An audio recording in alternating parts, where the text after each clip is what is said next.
Olá, pessoal. Sou a professora Manuela Lisboa e o conteúdo que iremos abordar hoje é suporte básico e avançado de vida em pediatria. Primeiramente, eu gostaria de trazer alguns conceitos fundamentais que irão dar base, nortear aí o nosso estudo de hoje. E então eu trago essa frase: o tempo é vida, porque o paciente ele não tem tempo. A partir do momento que um adulto ou uma criança ela evolui por uma parada para uma parada cardiorrespiratória ou uma parada respiratória, em pouco tempo, né, em cerca de 4 minutos, os nossos órgãos nobres, coração, pulmão, cérebro, eles podem sofrer algum tipo de sequela. Eles podem sofrer uma isquemia e levar até a morte do paciente. Então, esse tempo é precioso, 4 minutos, né? No momento que você observou, que você desconfiou que um paciente está entrando em uma parada cardiorrespiratória, a gente tem que assistir imediatamente. Estudos mostram, né, evidências mostram que a cada minuto que a gente demora para iniciar uma manobra de ressuscitação, o paciente ele perde cerca de menos 10% de sobrevida. Então, o minuto é precioso, né? A gente tem que entrar em ação o mais rápido possível. Outros conceitos que eu queria trazer é sobre a definição do que é criança e o que é adulto. Por quê? Os protocolos, eles vão atender, eles vão ser direcionados de acordo com a faixa etária, né? E aqui hoje a gente vai estar vendo o protocolo direcionado para a criança e para o lactente, que será o protocolo American Heart Association, que é um protocolo americano, tá? Para ele, lactente é aquela criancinha de 29 dias a 1 ano, e criança é a partir de 1 ano até os primeiros sinais de puberdade. Já o adolescente, adulto e idoso, eles vão ser atendidos de acordo com o protocolo adulto, tá? Então, lembrar disso, que o adolescente ele já vai entrar no protocolo de adulto. Professora, e o recém-nascido, né? E a parte de neonatologia? O recém-nascido, ele também tem um protocolo muito direcionado, né, às suas características particulares. Então, se vocês vierem a trabalhar com recém-nascido, então vocês vão ter um treinamento avançado, especializado e focado ao recém-nascido.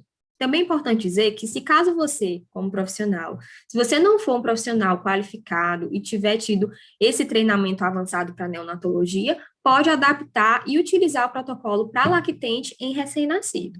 Bom, o público infantil, ele tem um perfil de paradas cardiorrespiratórias diferente do adulto.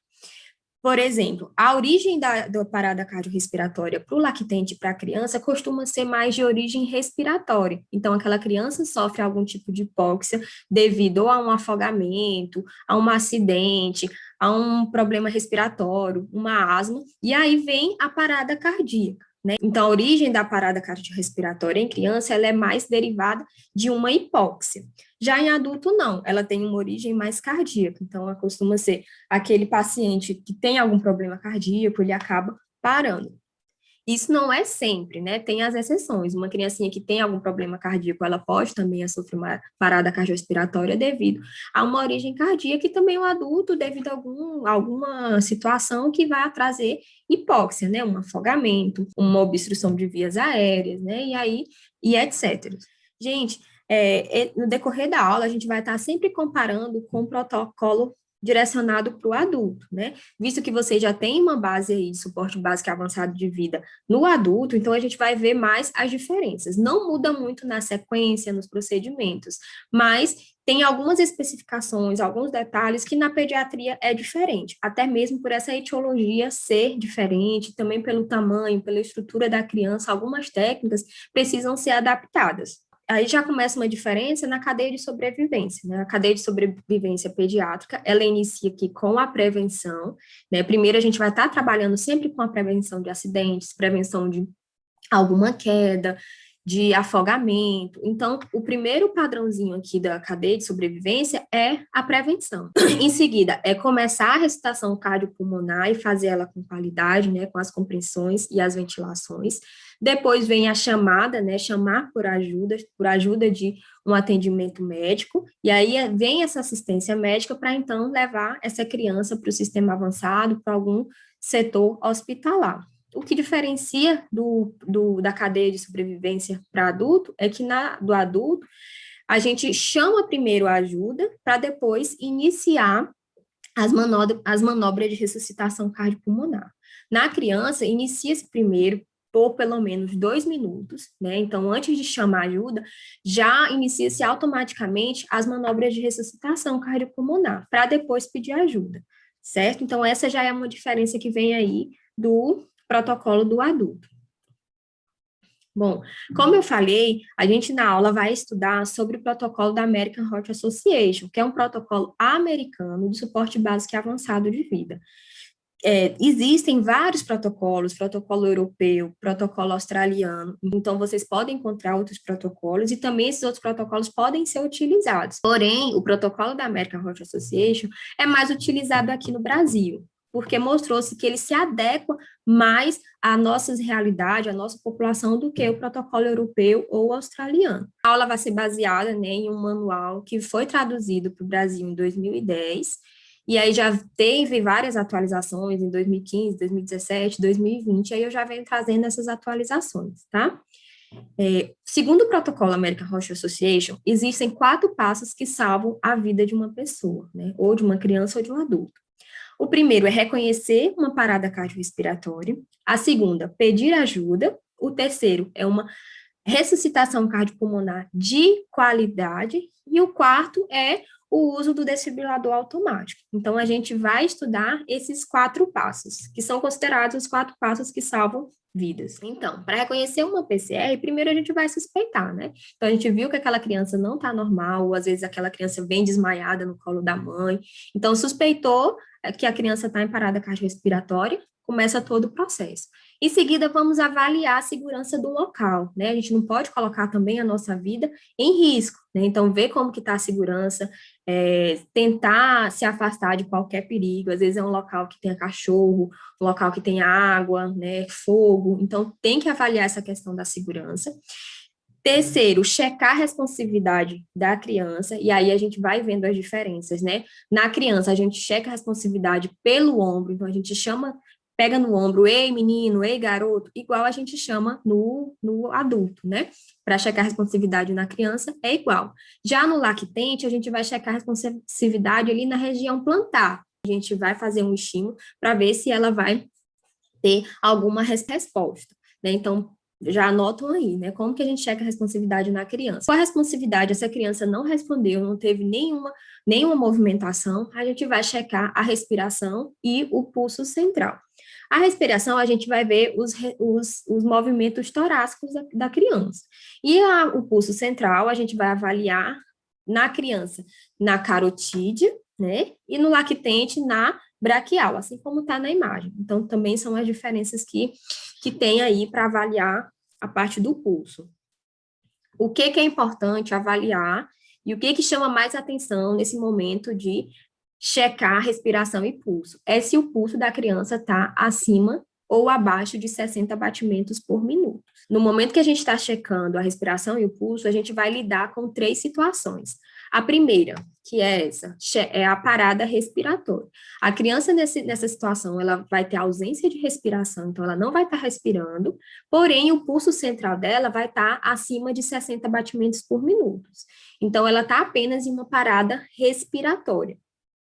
Nessa situação aqui, o que a gente deve fazer? A gente deve fornecer uma ventilação a cada 2 ou 3 segundos, que vai dar em torno de 20 a 30 respirações aí por minuto, e verificar o pulso dessa criança a cada 2 minutos. Isso aí já é uma atualização do American Heart Association de 2020, porque antes era fornecer ventilação de 3 a 5 minutos, né? Então aí já é uma atualização. Como eu falei, gente, a criança, ela vai ter uma parada cardiorrespiratória de origem respiratória. Então, na maioria das vezes, ela vai apresentar primeiro uma parada respiratória, para depois esse pulso ir diminuindo e levar a uma parada cardíaca, né? Então, isso aqui vai acontecer muito. Após 2 minutos de avaliação, se a gente avaliar e ver que a frequência cardíaca está abaixo de 60 batimentos por minuto, a gente já deve começar imediatamente o protocolo de parada cardiorrespiratória, já com compressões e com ventilações. A outra situação é se essa criança tiver ausência de respiração ou gasping, que é uma dificuldade, uma respiração mais ofegante, e se o pulso dela agora estiver abaixo de 60 batimentos por minuto. Nessa situação aqui, a gente já deve iniciar imediatamente as manobras também de ressuscitação cardiopulmonar. Por quê? Ela não está conseguindo respirar, o pulso já está abaixo de 60, é porque não está oferecendo ventilação, né? Já está tendo uma bradicardia e essa criança vai parar, né? Então, tem que iniciar imediatamente a ressuscitação cardiopulmonar. E a terceira situação é se a gente deparar com uma criança já com ausência de respiração e ausência de pulso. Nessa situação, começar também imediatamente as manobras de ressuscitação cardiopulmonar. Então, a gente vai estar lidando sempre com uma dessas três situações, e aí é o que a gente vai fazer em cada uma delas. Então, né? Então a gente reconheceu uma ressuscitação cardiopulmonar, né? Já checou pulso, checou respiração. Agora a gente vai pedir ajuda. Bom, se você estiver sozinho, você vai tentar chamar por alguém por perto para que essa pessoa venha e aí ligue para 192, para 193, né? Se você tiver já acompanhado com outra pessoa, então você já pode começar as manobras e essa pessoa chamar por ajuda. E se você estiver num ambiente hospitalar, chamar pela equipe médica e o carrinho de parada, né? As formas de chamar ajuda é 193 ou 192, né? 193 é o Corpo de Bombeiro e 192 os serviços de saúde. Então, vai depender muito do local onde você está, da cidade, para saber para onde você deve pedir ajuda. Continuando. Então, reconhecemos uma parada cardiorrespiratória, pedimos ajuda. O próximo passo é fazer uma ressuscitação cardiopulmonar de qualidade, né? Então, para a gente oferecer essa ressuscitação cardiopulmonar de qualidade, a gente deve oferecer compressões de qualidade e ventilações de qualidade, né? Nas compressões existem três formas de fazer, né? Na criança a gente faz com uma mão, mais na frente eu vou colocar uma imagem, e nos lactentes ou pode ser com os dois dedos, indicador e médio, né? Ou com os polegares. Aí vai depender se você está sozinho ou não. Para fazer as ventilações, a gente deve se basear no aumento torácico da criança. Na criança, a gente pode fazer tanto boca a boca, no lactente já vai ser boca-nariz, né, pelo tamanho da boca do adulto. Podemos também utilizar uma pocket mask. Alguns profissionais, eles utilizam, né, essa máscara nos seus materiais, então a gente pode estar utilizando também a pocket mask ou o ambu pediátrico, né, que é o mais comum quando a gente já tem esse suporte. Se não tem, é boca a boca, boca-nariz. A sequência, gente, na criança é igual a do adulto, é CAB, né, inicia-se com compressões, depois abertura de vias aéreas para oferecer uma boa ventilação, sempre nessa sequência. Se o socorrista tiver sozinho, a gente deve oferecer 30 compressões para duas ventilações, e se ele tiver acompanhado de mais alguém, né, se for mais de um socorrista, são 15 compressões para duas ventilações. Lembrando sempre que se tiver dois socorristas, fazer essa troca, né, de funções a cada 2 minutos. Aqui são as formas de comprimir corretas, né, na criança com uma mão. A criança já é maiorzinha, então dá para fazer essa compressão, igual no adulto, só que faz com uma mão. E na criança aqui, no lactente, a gente pode fazer tanto com o dedo médio indicador, aí se você estiver sozinho, então uma mão você vai ter que fazer a abertura de vias aéreas e a outra já fazendo a compressão, e se você estiver acompanhado de outro socorrista, com o polegar. Também vai depender do tamanho dessa criança, mas aí é indicado você ficar com o polegar para que o outro socorrista faça a ventilação e também a abertura das vias aéreas. Reconhecemos a PCR, pedimos ajuda, fizemos as manobras de qualidade, né? Agora, se for necessário, a gente vai fazer o uso do desfibrilador, né? Então, em algumas situações, principalmente de etiologia cardíaca, essa criança vai apresentar ritmo cardíaco que precisa receber um choque para ele voltar a funcionar, né? Então, chegou o 10, a gente vai fazer o quarto passo, que é desfibrilar em situações em que o ritmo é chocável. Um pouco mais na frente eu vou mostrar a diferença de ritmos chocáveis e não chocáveis. Quais são os ritmos de uma parada cardíaca que precisa desfibrilar, precisa fazer o choque, e as que não precisa. Aqueles pacientes que precisam, a gente vai pegar ali o DEA, vai posicionar na parte superior e direita da criança. Ou é mais adequado utilizar as pás pediátricas, né? Já um aparelho específico de pediatria. Se não tiver, pode utilizar o de adulto, só que as posições serão diferentes do adulto. Vai ser instalado na parte anterior e posterior da criança, então tem que se adaptar. Mas se tem umas pás pediátricas, utiliza as pás pediátricas. Então, é importante, né, fazer essa adaptação. Então, colocar as pás no tórax da criança, deixar, né, que esse DEA faça análise do ritmo, e aí o DEA fez análise do ritmo, verificou se é chocável ou não, né, se for chocável, inicia-se já a aplicação do choque, né, e se for não chocável, dispensa o uso do DEA e continua com as manobras de ressuscitação. A cada 2 minutos precisa se avaliar novamente, né? Então, o DEA vai sinalizar para uma nova avaliação e é feita essa nova avaliação a cada 2 minutos. Ritmos de Só para recordar um pouco, eu vou mostrar aqui para vocês quais são os ritmos que podem ser apresentados em uma criança com parada cardiorrespiratória, uma criança ou um adulto, né? Então, quando a pessoa evolui ali para uma parada, ela pode apresentar os ritmos de fibrilação ventricular ou taquicardia ventricular, que são os ritmos consideráveis chocáveis, ou ela pode apresentar um ritmo de atividade elétrica sem pulso e o ritmo de assistolia, né? O ritmo de fibrilação ventricular, ele é um ritmo acelerado, desorganizado, então ele tem movimentos, só que ele não consegue bombear o sangue. Então ele aqui precisa receber um choque, receber uma desfibrilação para que ele volte a se organizar e funcione de forma normal. O ritmo de taquicardia ventricular, ele também é um ritmo fora do padrão, ele é acelerado, porém, ele é um ritmo mais organizado que a fibrilação ventricular, né? A fibrilação ventricular, além de ser desorganizado, ele é acelerado, ele é totalmente fora do normal. A taquicardia ventricular, ele é muito acelerado. E aí, ele também não vai conseguir bombear de forma adequada o sangue. Já as outras formas, os outros ritmos, como a atividade elétrica sem pulso e a sistolia, eles não precisam de choque, gente. Então, colocou ali o DEA avaliou o ritmo e apareceu não chocável, é porque ou é uma atividade elétrica sem pulso ou é uma sistolia. Se aparecer o ritmo chocável, ou é fibrilação ventricular ou taquicardia ventricular. Na atividade elétrica sem pulso, ó, ele parece até um ritmo normal, com ritmo cardíaco, né, quando a gente vê ali no painel. Mas ele é um ritmo que ele não tem o pulso central. Então, com o decorrer do tempo, ele vai acabar parando. Ele parece normal, mas com o tempo ele vai faltar essa bomba para bombear o sangue e ele vai acabar parando e entrando em assistolia, né? Já a assistolia é a ausência completa de atividade elétrica, né? O coração está desligado, igual aquele coraçãozinho que aparece nas novelas, né? Pi, que parou totalmente. E aí um erro grande que tem nas novelas é isso, o paciente está ali em assistolia, o ritmo parado, e vem o pessoal da equipe de saúde e faz uma desfibrilação.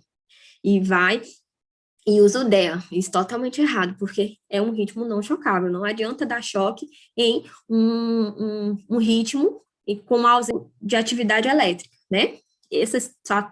Essas duas situações aqui, que não são chocáveis, eles precisam de ventilação, eles precisam de pulso, funcionar esse coração a ele voltar a funcionar. É importante destacar que esses ritmos chocáveis, eles aparecem quando é mais um problema cardíaco, né? Então, a criança tem uma parada devido a algum problema cardíaco, ele vai aparecer esses ritmos, aí a necessidade de desfibrilar. Como não é muito comum, né? O que é mais comum é ter uma origem respiratória, a criança precisar mais de ventilações e compressões do que o DEA, poucas às vezes a gente vai estar utilizando o desfibrilador na criança, mas pode acontecer, tá? Então, vai aparecer mais uma atividade elétrica sem pulso ou uma assistolia, e essa criança ela precisa de ventilação, precisa de compressão para que a atividade elétrica volte. Eu gosto de dar um exemplo como se fosse na sala de aula, né? Imagina aqui uma sala de aula, a professora tentando dar aula, e aqui esses ritmos ser os alunos. Vamos lá. Vamos dizer que eu entro na sala de aula e a turma está toda bagunçada, desorganizada, falando alto, um sentado na cadeira do outro. Então, assim, tá aquela desorganização, vocês todos acelerados, conversando. O que que eu preciso fazer para que eu consiga dar aula? Eu preciso pedir para parar, turma, parem, para que vocês se organizem e volte a funcionar, né? Então, eu consiga dar essa aula. Então, por isso que eu falo, a fibrilação ventricular é igual os alunos estarem bagunçados, falando alto, e aí eu preciso pedir para parar. E esse pedir para parar é um resetar, é um desfibrilar. Então, pedir a atenção de vocês. Na outra situação, é ataque cardioventricular. É eu chegar na sala, mesmo vocês estando tudo na cadeirinha de vocês, mas está todo mundo conversando, falando alto, então ninguém entende, eu não vou conseguir dar aula também desse jeito, não é, gente? Então, eu vou ter que pedir também uma atenção, pedir para parar, eu preciso desfibrilar. E aí, nessas situações, eu vou pedir a atenção, eu vou pedir para vocês pararem para a gente conseguir, para eu conseguir dar essa aula, né? Já nos ritmos não chocáveis, imagina se eu chegar na sala e tá todo mundo ali bem quieto, ninguém prestando atenção, uns querendo dormir. Então, é como se fosse atividade elétrica sem pulso, né? Sem um pingo de energia aí na sala. Então, não adianta eu resetar, pedir para vocês pararem, né? Porque vocês não estão agitados, não estão desorganizados.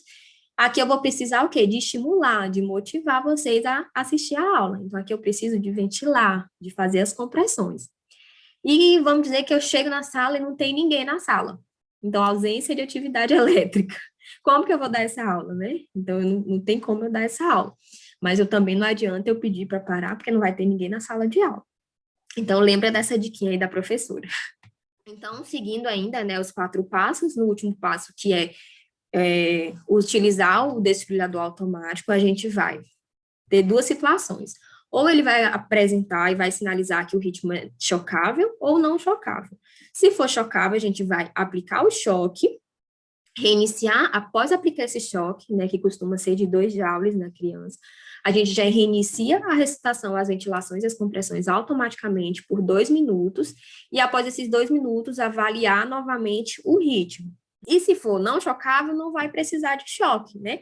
Então, a gente dispensa ali o choque e inicia imediatamente as ressuscitações. Porém, após 2 minutos, o DEA vai pedir de novo para analisar. Então, vocês fazem novamente uma análise para ver se aquele ritmo continuou como não chocável ou se ele começou a apresentar um ritmo chocável, que também pode acontecer.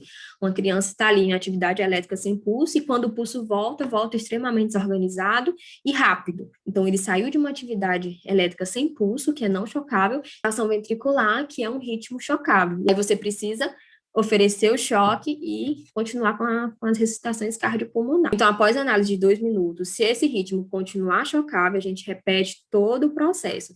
E se ele for não chocável, a gente checa o ritmo a cada 2 minutos até que chegue o suporte avançado de vida. E vai fazendo esse processo, gente, até que essa criança ou ela volte a se movimentar, ou que chegue o suporte avançado de vida e leve essa criança para um hospital.